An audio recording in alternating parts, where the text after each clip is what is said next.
Good morning, WMHS. Happy Memorial Day, Wakefield Memorial High School.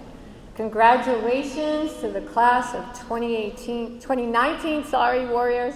I missed 2018. It's a great day to be a Wakefield Warrior, as our beloved Mr. O'Leary always reminded us.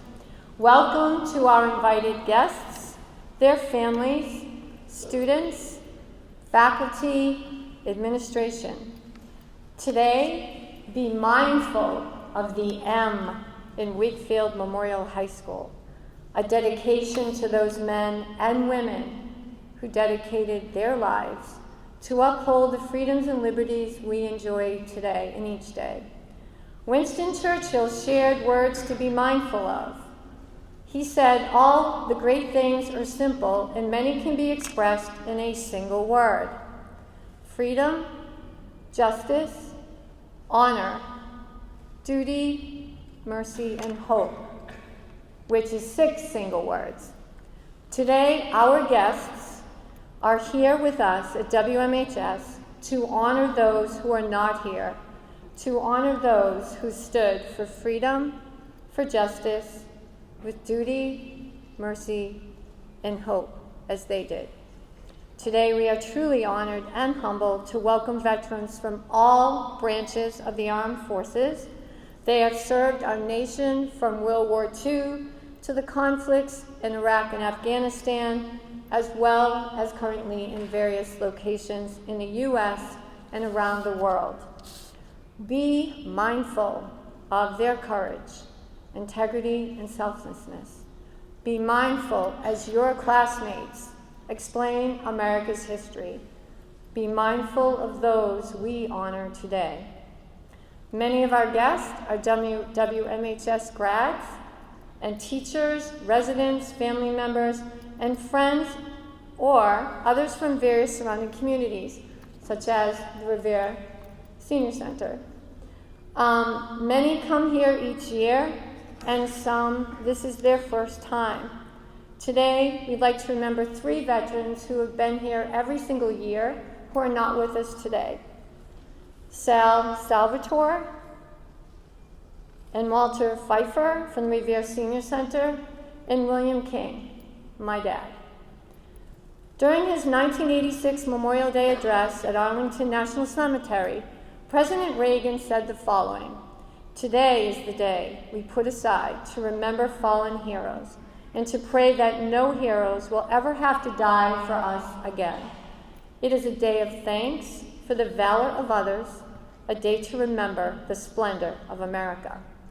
As you enjoy the long weekend ahead with family and friends, and hopefully no homework, stop and think of those closer who have given their lives the ultimate sacrifice. Stop and remember those who served and are no longer with us, and those who are currently. I am proud to introduce Junior Emily Padva. She will be our MC for this morning's ceremonies. And just if you could do one act, maybe go put flags on the gravesides today, or head into Boston Common and see the 37,000 amazing flags that were put up by 700 volunteers. Thank you so much.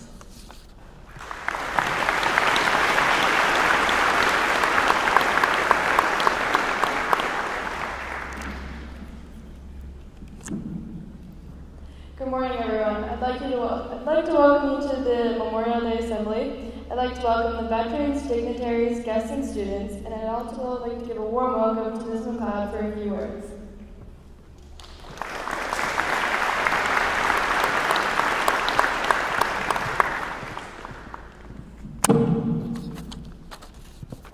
Good morning, everybody. Veterans and honored guests, administration, faculty, staff, and students, it's a privilege to welcome you all to Wakefield Memorial High School's annual Memorial Day Assembly.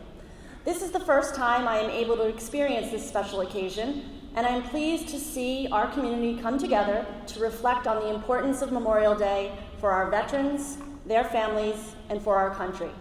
I would like to first recognize the efforts of the Social Studies Department for their organization of this ceremony, and also thank the Music Department and all of the students for their contributions this morning. So thank you.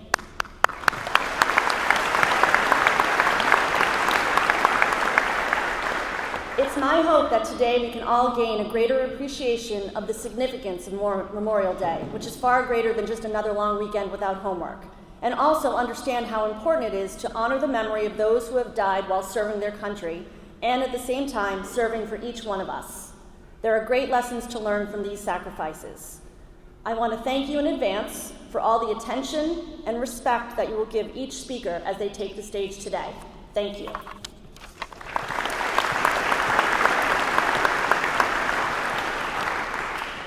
Next, I'd like to welcome Jake Butler and Dan Fairweather to give the history and meaning of the American flag.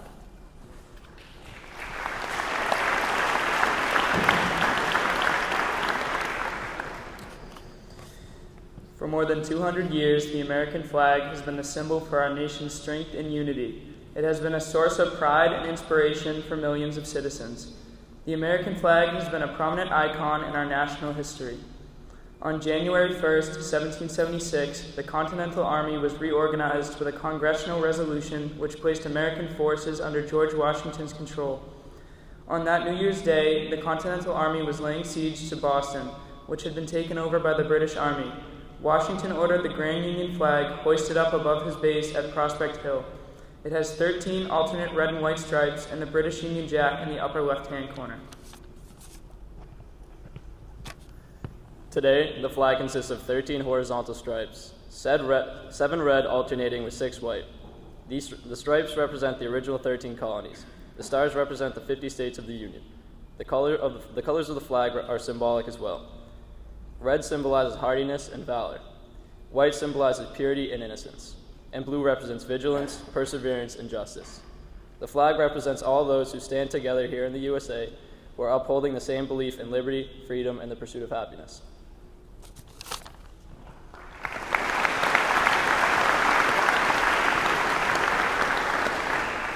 Please all rise and remain standing for the presentation of the colors by Dan LaMonica and Drake Trepsis, and the pledge spoken by Ms. Cummings, B-Block freshman class.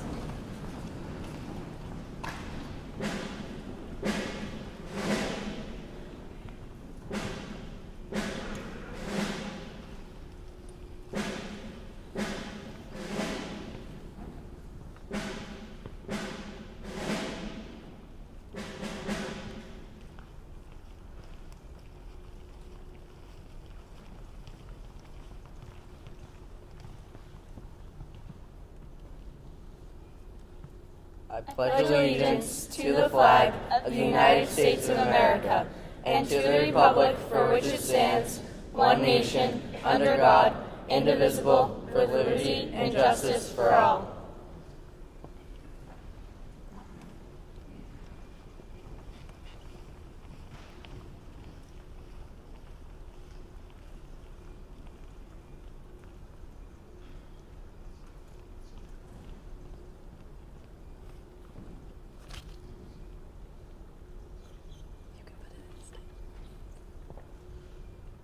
Next, I'd like to introduce Melanie Benedetto and Ian Skirmhorn to explain the meaning and importance of Memorial Day. Please be seated.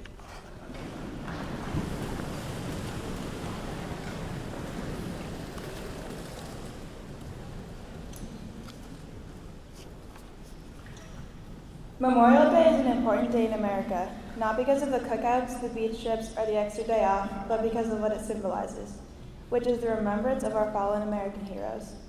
So, it is important to remember its history and how it originated. The first Memorial Day was just after the Civil War. On May 30th, 1868, when spring flowers would be in full bloom, General John A. Hogan of the North declared a National Day of Remembrance for the valiant veterans who died in defense of their country during the late rebellion, and whose bodies now lie in almost every city, village, and hamlet churchyard in the land. Thus began the tradition of decorating graves of who gave the greatest sacrifice with flowers and patriotic symbols. By 1890, all states had declared individual decoration days, honoring those who died specifically during the Civil War. After World War I, due to the large amount of casualties, Memorial Day expanded, and today it symbolizes the remembrance of any and all who passed in fighting for our country. Several cities have argued over which is the birthplace of Memorial Day, but in 1966, it was settled by President Lyndon B. Johnson to be Waterloo, New York. In 1968, Congress passed the Uniform Monday Holiday Act, which officially made Memorial Day a federal holiday. Today, we celebrate Memorial Day on the last Monday of each night annually.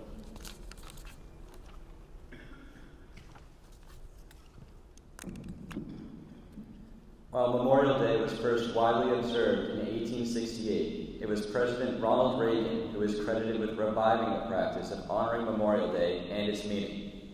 Reagan defined Memorial Day in a speech given at Arlington National Cemetery on Memorial Day in 1986 as, quote, "the day we put aside to remember fallen heroes and to pray that no heroes will ever have to die for us again. It's a day of thanks for the valor of others, a day to remember the splendor of America and those of her children who rest in this cemetery and others. It's a day to be with family and to remember." Memorial Day is a day where we honor the courage and the sacrifices of our men and women in uniform who died in service so that we could live free. It's important that we take just one day out of our calendar year to celebrate and to remember the heroes that the foundations of America are built on, to honor the soldier that left behind all that they knew, to courageously fight and die for this country, be it here on American soil or on a foreign field. Memorial Day is important not only because it helps us remember the courage that America has always relied on, but also in that it helps us recognize the sacrifice that freedom demands and will continue to demand in the future.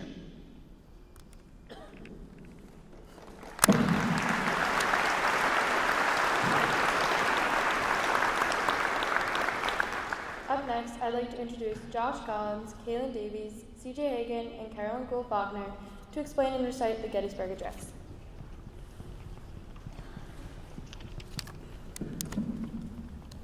Two years into a civil war, American soldiers from North and South clashed on a battlefield in Gettysburg, Pennsylvania. From July 1st to July 3rd, 1863, Union and Confederate troops fought for the future of the nation. On day one, the Confederates pushed the Union troops through the town of Gettysburg.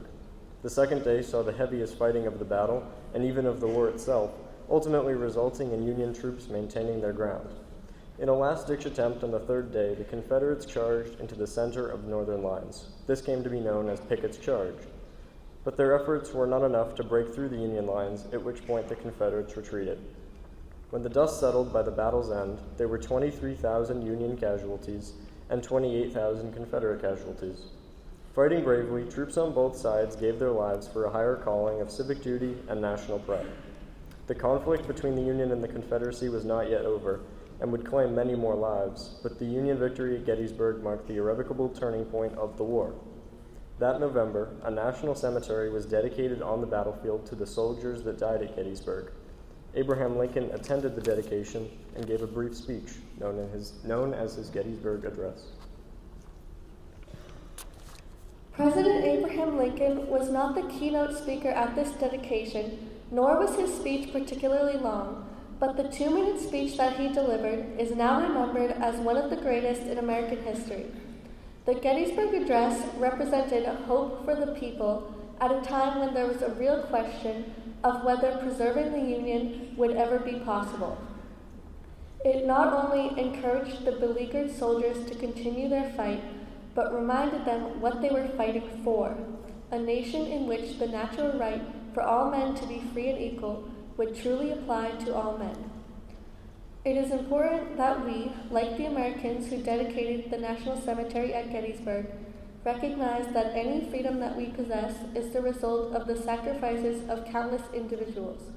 Lincoln says in his speech, "The world will little note nor long remember what we say here, but it can never forget what they did here." It is not so important that we remember words as it is important that we remember the actions taken by brave men and women in the name of freedom. We must remember their actions, and in this way their sacrifices will never be in vain. 77 years ago, our fathers brought forth on this continent a new nation, conceived in liberty and dedicated to the proposition that all men are created equal. Now we are engaged in a great civil war, testing whether that nation, or any nation so conceived and so dedicated, can long endure. We are met on a great battlefield of that war. We have come to dedicate a portion of that field as a final resting place for those who gave their lives that that nation might live. It is altogether fitting and proper that we should do this.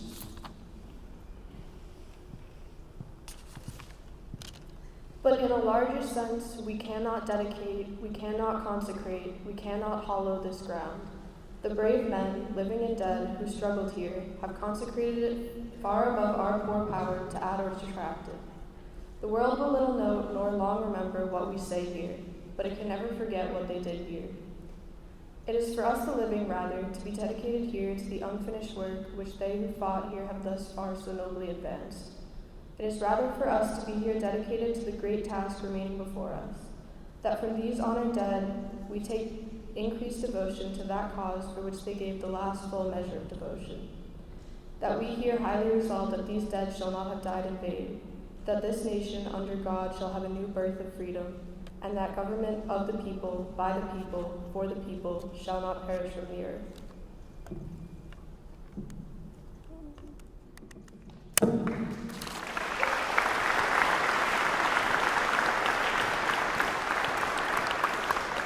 Up next, I'd like to introduce the chamber singers under the direction of Miss Morrell, who will be singing We Are the Voice by Stan Spotswood.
to introduce Joe Benarbio, Nadia Boulal, Dan LaMonica, Aurora Leal, Alicia McNamara, Anthony Pellegrino, John Summers, Drake Trexis, Josh White, and Victoria Crespo to summarize America's wars.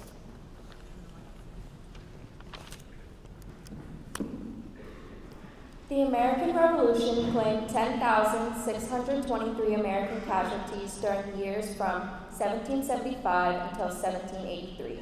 Casualties are men and women killed, captured, or missing in action through engagement with an enemy. The War of 1812 was fought between the years 1812 to 1815, and at that time it claimed 6,765 American casualties. The Mexican War was an armed military conflict between the United States and Mexico from 1846 to 1848. It caused 17,435 American casualties. The American Civil War lasted from 1861 to 1865. There were 780,213 American casualties. The Spanish-American War claimed 4,108 American casualties between the years of 1898 and 1902. The U.S. fought in World War I from 1917 to 1918 and caused 320,518 American casualties. World War II occurred between the years of 1941 and 1945, and 1,077,245 Americans were casualties. The Korean War lasted from 1950 to 1953. This war claimed the lives of 157,530 American men and women. The Vietnam War was fought between 1964 and 1975, and during that time it claimed 243,512 American casualties. The first Gulf War took place between the years 1990 to 1991, and 2,439 Americans were casualties. The global war on terrorism started in 2001 and is still being fought today. So far, there have been over 60,000 American casualties on September 11th and in Iraq and Afghanistan.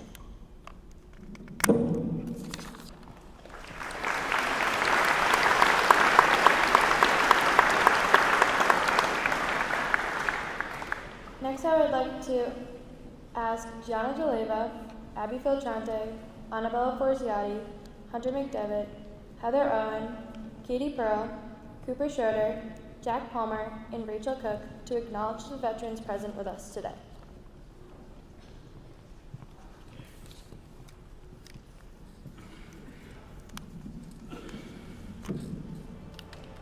We would like to recognize the veterans with us today. Would each veteran please stand to be acknowledged? Gerald Briggs, Vancouver, Washington, Air Force, Vietnam War, 1965 to 1970.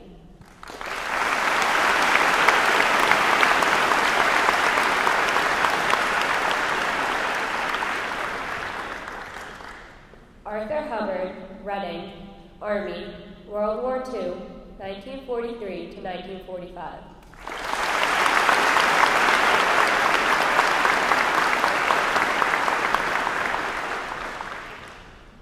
Bill Walsh, Wakefield, Army, Vietnam War, 1969 to 1970.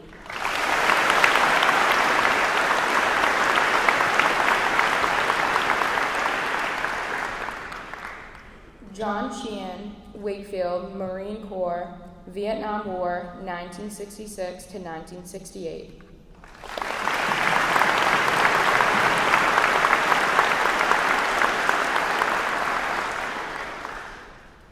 Bill DeRoche Sr., Wakefield, Army, Korean War, 1950 to 1951.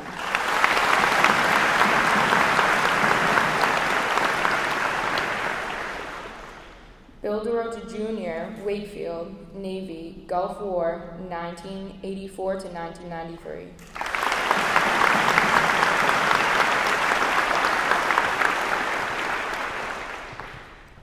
Chris Miner from Medford served in the National Guard in Operation Inherent Resolve from 2014 to 2015.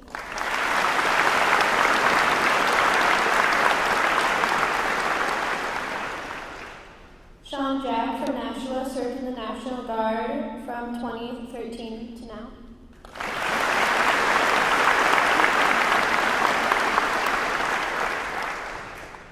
And Jose Ventura from Fall River served in the National Guard in Operation Iraqi Freedom from 2003 to now.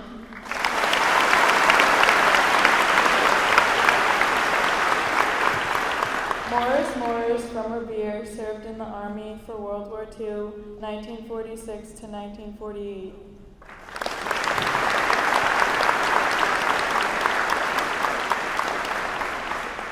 Alfred Trent Fabia from Revere in the Army for World War II in Korea from 1945 to 1950.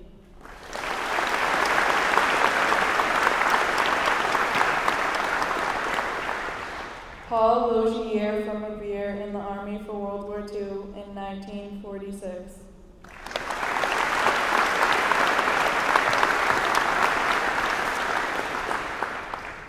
Charles McKim from Revere served in the Navy in World War II and the Korean War from 1943 to 1952.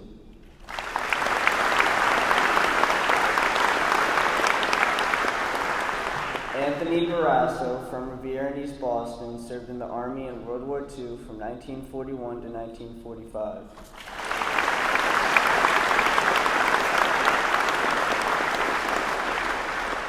Leo Valente from Stoneham served in World War II from 1944 to 1946 in the Army.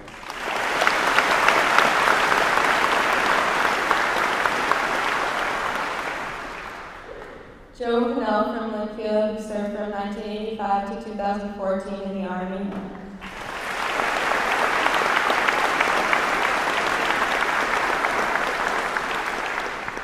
Rich McKenna from Wakefield, who served in the Air Force from 1965 to 1969, and in the Air National Guard from 1970 to 2000.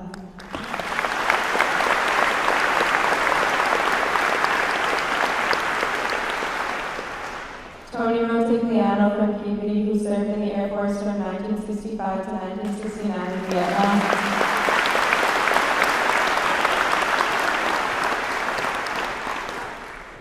Jay Pinnett from Wakefield, who served in the Marine Corps from 1973 to 1996 in the Persian Gulf.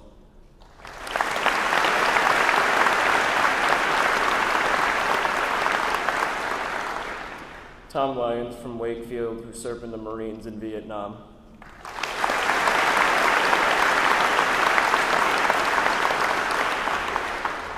And Donald Hart from Wakefield, who served in the Navy from 1960 to 70 in Vietnam.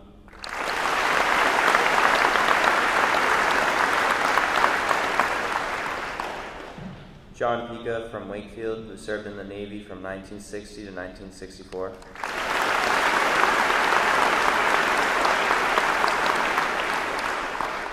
Fred Marshall, who served in the USS MC from 1974 to 79.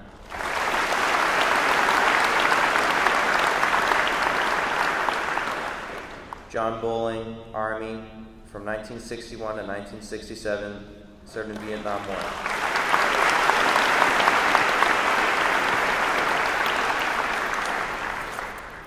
Carolyn Bowling from Wakefield, who served in the American Legion Auxiliary.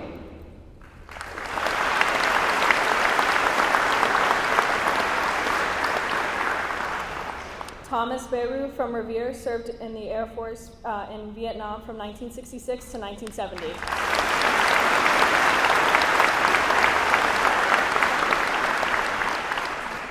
Paul Emmerich from Revere served in the Army in Vietnam from 1968 to 1999, and then in 1960 to 1962 served in the Bay of Pigs.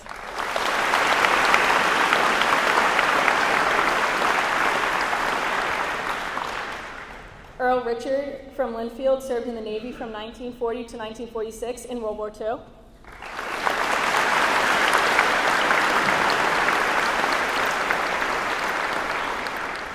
Paul Hart, Jr. from Woburn served in the Army from 1970 to 1992.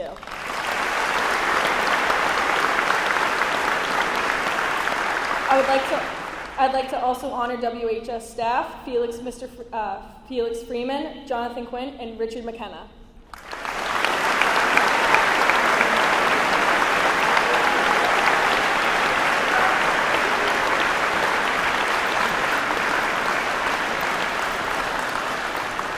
I also want to do one big round of applause for our veterans. Thank you so much.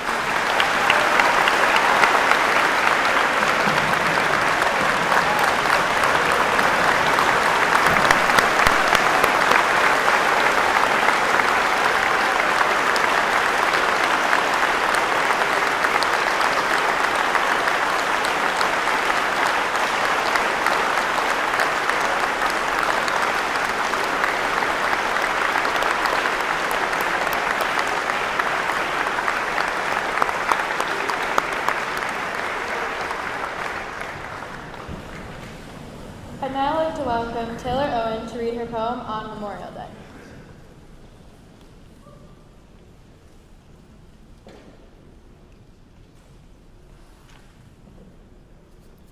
Bravery. A flower grows amid the grass that makes a young girl smile. How can this happen, she wonders, as the flowers stretch on for miles? How can we have such solitude and wonders of peace, while on the news we always see such sadness and such grief?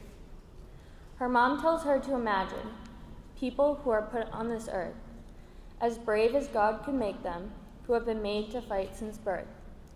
This thing called bravery instills inside to do what they know is right, to help the world have peace and happiness, so you, my child, don't have to fight. Though their lives are sometimes taken by people who do wrong, but they will always die with bravery, and the courage comes right along.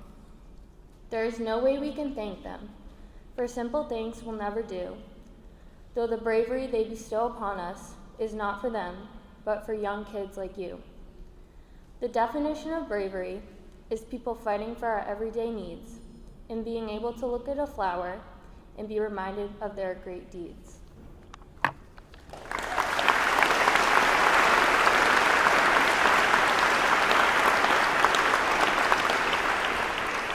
Next, I'd like to welcome the Wind Ensemble under the direction of Mr. Banker to play Armed Forces Pride of America.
Colonel William DeRoche.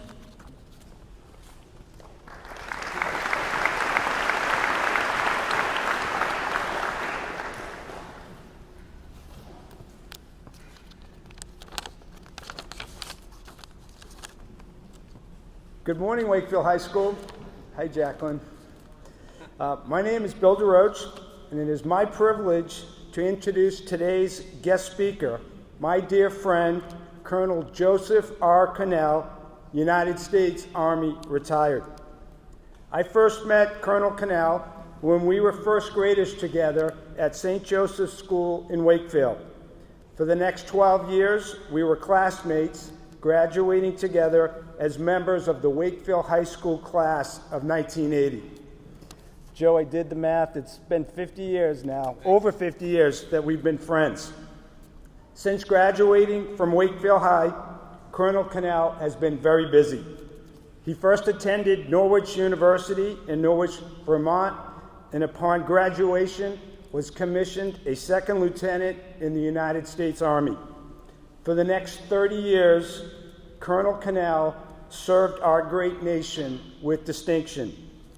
During those years, the Colonel served with some of the most elite fighting units in the United States Army. Some of his past assignments include service with the Mountaineers of the 10th Mountain Division, a specially trained light infantry division. Service under the Special Forces Command, yes, the baddest of the bad, as a member of the elite 75th Ranger Regiment. Service with the 25th Infantry Division, where he deployed to Iraq in support of Iraqi freedom, where he participated in combat operations. Service with the world-famous Screaming Eagles of the 101st Airborne Division, where he deployed to Afghanistan in support of Operation Enduring Freedom, also participating in combat operations. As a senior officer, he was detailed to the Chief of Staff of U.S. Forces and was assigned to the Commanding General of all forces in Afghanistan. Some of his military awards include the Legion of Merit, which is the 5th highest military award in the United States, a Bronze Star, the 8th highest award, the Defense Meritorious Service Medal, the Afghanistan Campaign Medal, and the Iraqi Campaign Medal. I can assure you the United States military just does not hand out Legions of Merit and Bronze Stars. You have to earn them. Colonel Cannell has completed some of the most physically and mentally demanding training schools our military has to offer. He is a graduate of the U.S. Army Ranger School, Pathfinder School, Airborne, all the way and then some, Air Assault School, and Jumpmaster School. The Colonel's academic accomplishments include graduating from the U.S. Army Command and General Staff College, the John F. Kennedy School of Government, and Harvard University. Colonel Cannell has a master's degree in public administration and strategic studies. He is married to Kate, who is with us here today, who is also a Wakefield High School graduate, and he has 2 children, Natalie, 15, and Jake, 13. I know firsthand that the Colonel has experienced the pain associated with losing a comrade in combat. It is something that never leaves you.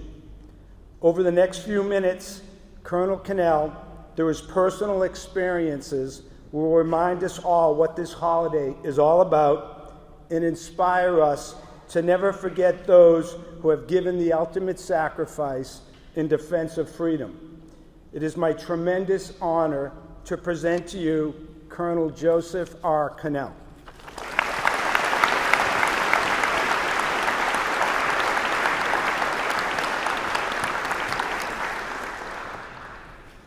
I'd like to thank the faculty and students here at my alma mater for having me here today to talk to you. I can't thank you enough, Bill, for introducing me. Again, Bill and I went to school since first grade. Bill went on to Annapolis and did great things for the Navy. I'm honored to speak to you about Memorial Day and this great tradition the school has had going on for a long period of time. This is very important. Wakefield has a very strong tradition of honoring its service members that have served this great country. Just look at the magnificent upper common in the middle of Wakefield. It's a testimony this town has appreciation for those who have served. Looking at those names inscribed in all those monuments shows the town has always answered the call and always will, and that the town recognizes each of those individuals by name. No one does it better than Wakefield. Formal ceremonies such as these here today are an important reminder of the sacrifices that have been made on our behalf. Through my brief remarks this morning, I hope I can encourage everyone to strive for a deeper personal understanding and connection to Memorial Day. I am sure that many of you have heard the phrase, some gave all, but some gave all. I'm sorry, all gave some, but some gave all. If you have not heard that, take it to consider the weight of that phrase. Again, some gave all gave some. I've asked you to come to talk to you briefly about Memorial Day, what it means to me, and share a few thoughts, some history, some personal sacrifices, and what I think it means to the service members who have served, and also to their families. The four things I'm going to talk about today is, again, recognize those veterans which we've done here today, the history of Memorial Day briefly, and what it means to me, and a promise that I hope that you're going to make to me on Monday. We did a fantastic job of recognizing all these veterans here earlier today. I got to meet quite a few of them before the ceremony started.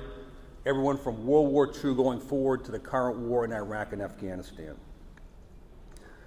As veterans, it's our duty and our obligation to educate and make sure people never forget about the meaning of Memorial Day and those who are lost in battle.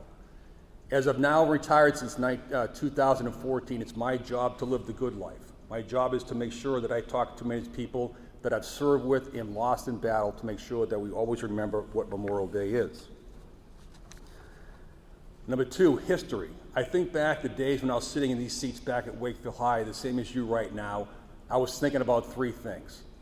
When the assembly ends, I have 2 classes left. The weekend is right around the corner, and I have Monday off. I truly did not appreciate or understand the meaning of Memorial Day, but it was very important to my parents and all my family members. My mother had 5 brothers that served in World War II. My father served in the Korean War, along with my dad's wife, husband, and so on. And so I knew it would become important to me that I have to understand about Memorial Day. So when I was in high school, I said to myself, what's the difference between the 3 military holidays? Veteran Day honors the living who have once served in the armed forces and is celebrated on November 11th.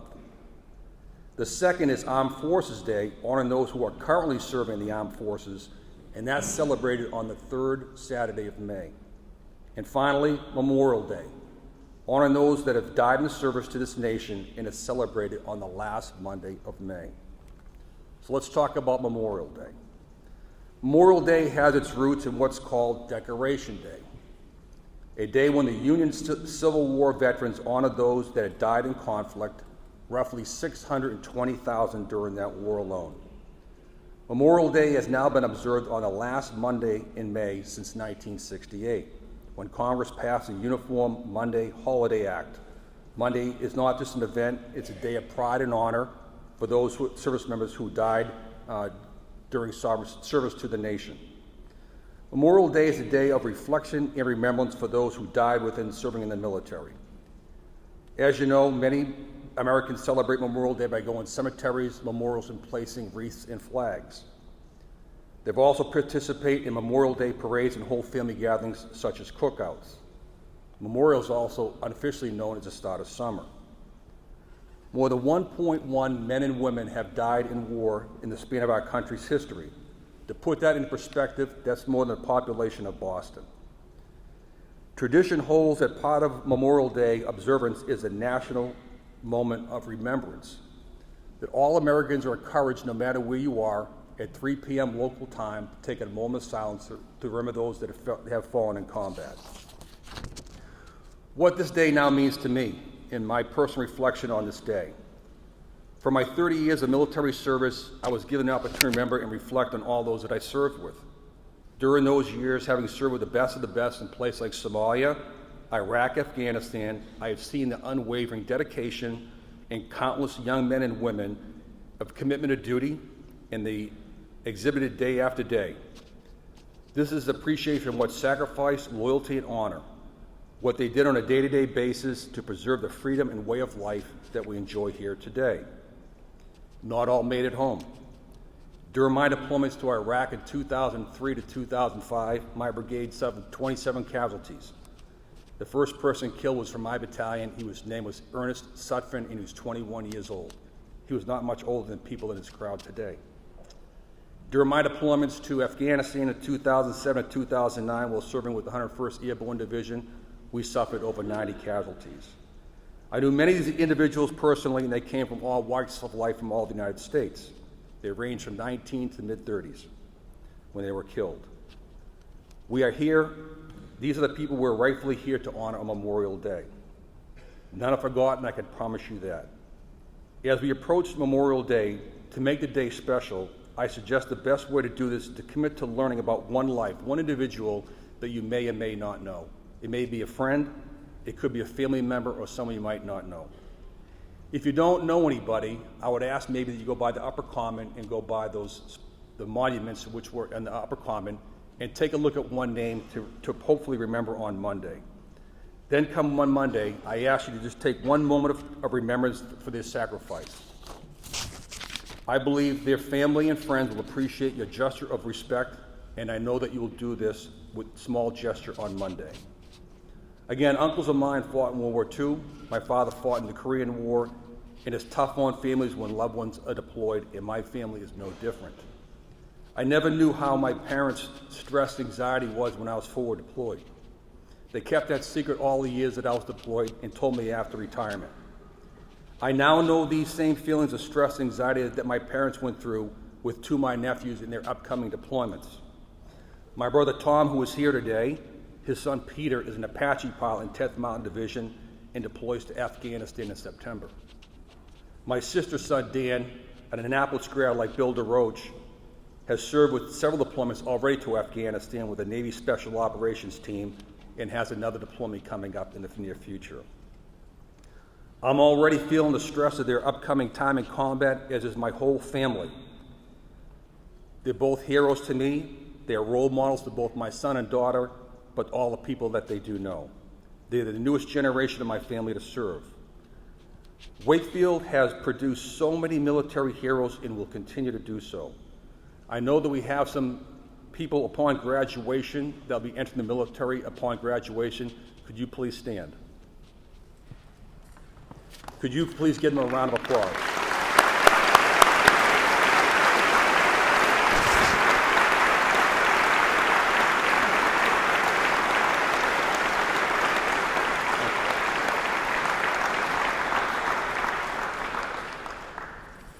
The last thing I want to talk about today is your promise to me. I said to myself, how can I make this speech different? So what I've done now is I've bought an American lapel pin for every person in this audience today. Students will help hand those out, so please take one either before leaving the field house today or sometime during the day you receive that. I'll ask one thing of you. Can you please wear that flag pin on Monday? And if someone asks you why you're wearing the flag pin, tell them I'm wearing this to remember a fallen service member, my way of saying thank you for this service to our great country. I'd also ask if you could at 3 p.m. on Monday, just take 30 seconds of your time in a moment of silence for those who have fallen in battle. I know you will, and I know you'll do it with pride. I want to thank you for letting me come here today to speak briefly on what it means to me for Memorial Day, and I hope it has made a difference for you. Again, I want to thank you for your time, and I wish you the greatest of weekends and a great Memorial Day. Thank you.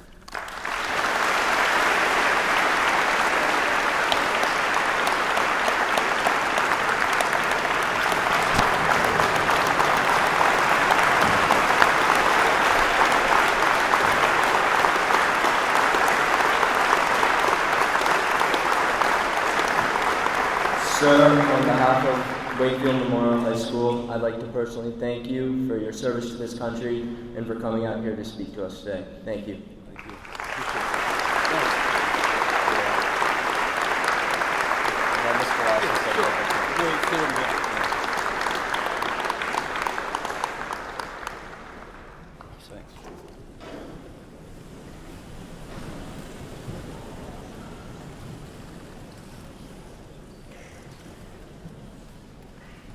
Now I'd like to introduce Mr. McKenna, who will honor the WHS seniors who will be entering into the military next year.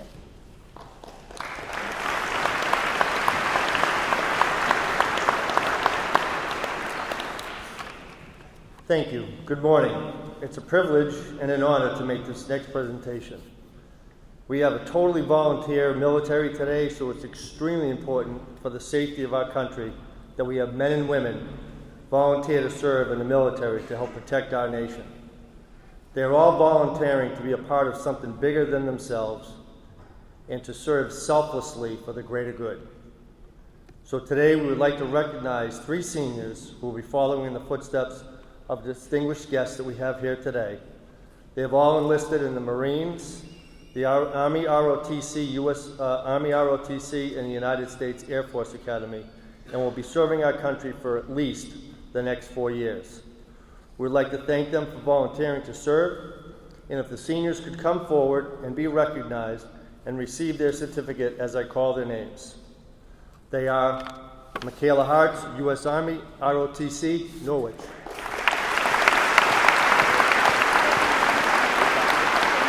Thank you.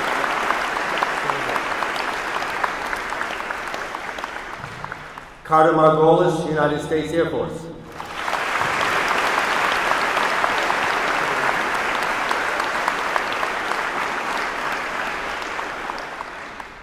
And Sebastian Wallace, United States Marine Corps.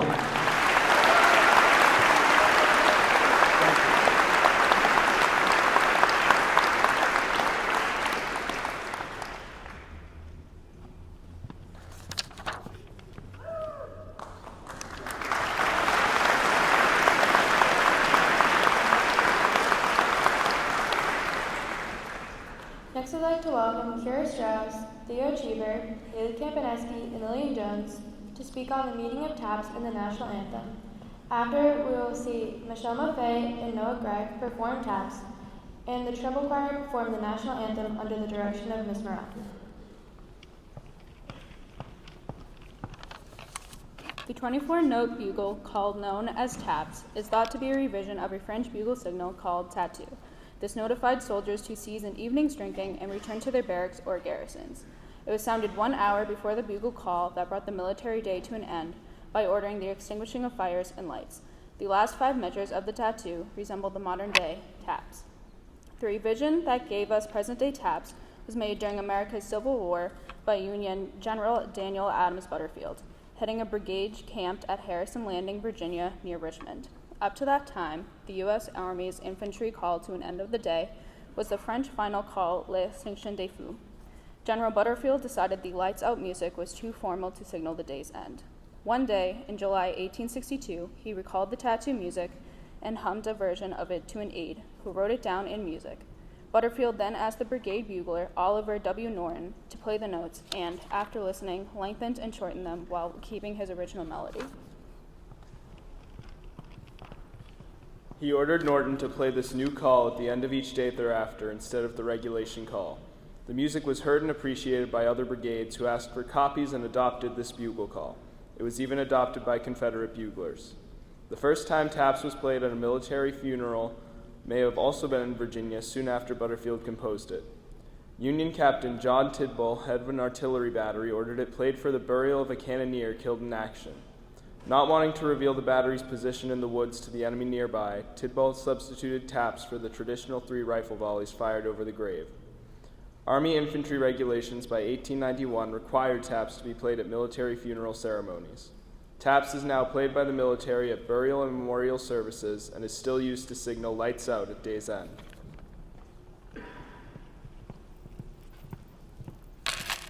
The Star-Spangled Banner is the national anthem of the United States of America.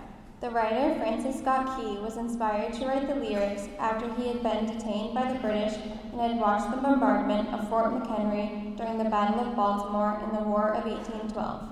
Unsure of the outcome of the battle, he looked towards Fort Henry and saw the American flag, the Star-Spangled Banner, flying triumphantly. It was then that he realized that the Americans had been victorious.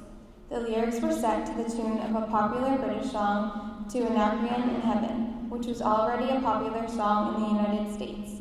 Renamed the Star Spangled Banner, the song soon became a well-known American patriotic song.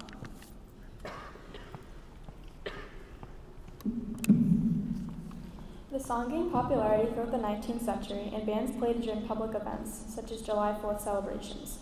The Star Spangled Banner was recognized for official use by the United States Navy in 1889 and by U.S. President Woodrow Wilson in 1916. It was made the national anthem by a congressional resolution on March 3, 1931, which was signed by President Herbert Hoover.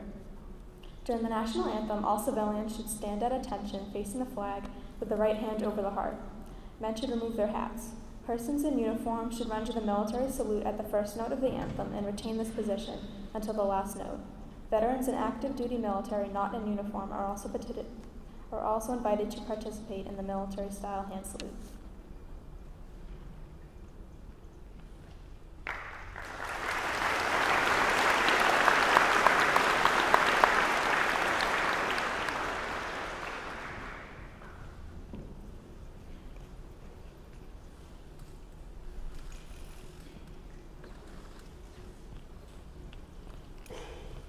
All rise for the playing of taps.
I'd like to invite Chaplain of Wakefield American Legion, John Bowling, to give a little talk about decorating the graves. Please be seated.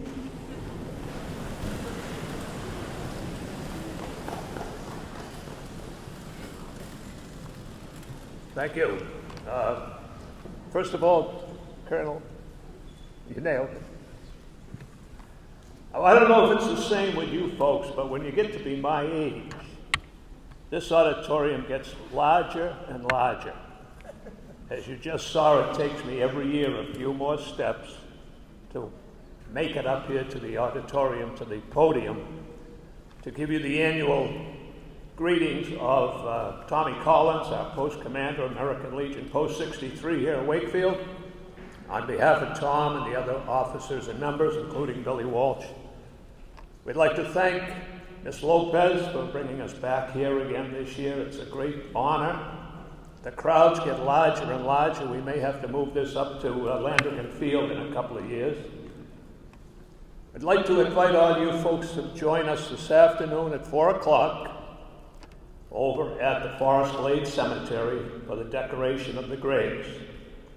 Years ago, we used to have 5 or 6 members of the American Legion. It took us from 4 in the afternoon until sundown to do the graves. In those days we had 2,000. Now we've got about 2,500. Thanks to all of you folks, Boy Scouts, Girl Scouts. It now takes us about 25 minutes to do the entire area. So it's been a great help to us. So if you'd like to have one of those real feel-good moments, we invite you to join us this afternoon at Forest Glade, 4 o'clock, to decorate the graves. One final thing, by act of Congress 3 years ago, the last Friday prior to Memorial Day has been declared as National Poppy Day. Today happens to be National Poppy Day. Now, we don't normally sell poppies in a cemetery. But between you and me, if you find us there, you may be able to purchase one kind of on the QT while we're there. But that's not for publication in case Mark Sardella is in the audience. But again, thank you very much for inviting us, and we look forward to seeing as many of you as possible at 4 o'clock at Forest Glade. And again, Colonel,